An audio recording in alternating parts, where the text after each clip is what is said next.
Baisez-le les gars, sautez. Sautez. Sors, sors.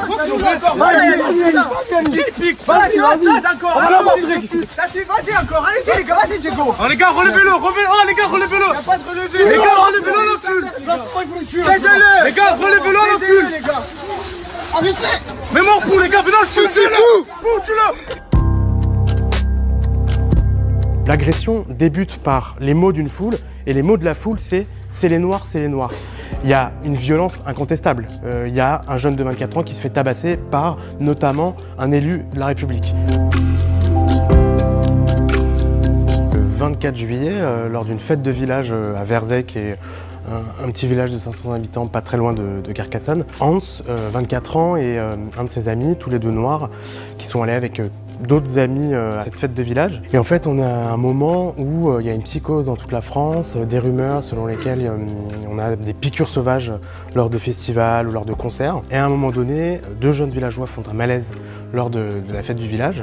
Et donc il y a cette idée qui se répand et qui est même annoncée par les DJ au micro que des gens sont en train de piquer avec des seringues. Le vigile de la fête du village vient les questionner, on fouille leur sac, on leur demande s'ils n'ont pas piqué des gens.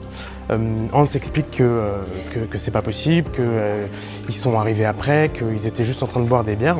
Et à un moment donné, Hans et son ami s'écartent du lieu de la fête pour aller rejoindre leur parking. Et là, vous avez, selon plusieurs témoignages qu'on a récoltés, une trentaine d'individus qui vont arriver vers eux, qui vont les questionner une nouvelle fois, qui vont les accuser d'avoir piqué des gens avec des seringues. Et là, le vigile les menace de les asperger de gaz lacrymogène en leur disant « vous vous couchez à terre, sinon je vous asperge ». Ils refusent de se coucher à terre parce qu'ils estiment n'avoir rien fait, n'avoir rien à se reprocher.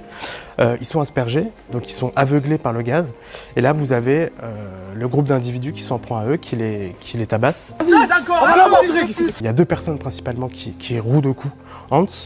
Il y en a un au t-shirt rayé dont on apprendra plus tard que c'est le deuxième adjoint du village. Et après on voit Yannick, qui est une figure sportive locale, joueur de rugby que tout le monde connaît, qui le tabasse, qui lui donne plus d'une vingtaine de coups au visage. Moi j'ai pu constater en parlant avec des villageois que beaucoup faisaient référence à une conversation WhatsApp. Vous avez dans ce groupe de village du comité des fêtes des jeunes qui se seraient vantés d'avoir fait une ratonnade, de s'en être pris à des noirs ou à des bougnoules, je les cite. Il y a vraiment un sentiment d'omerta dans le village.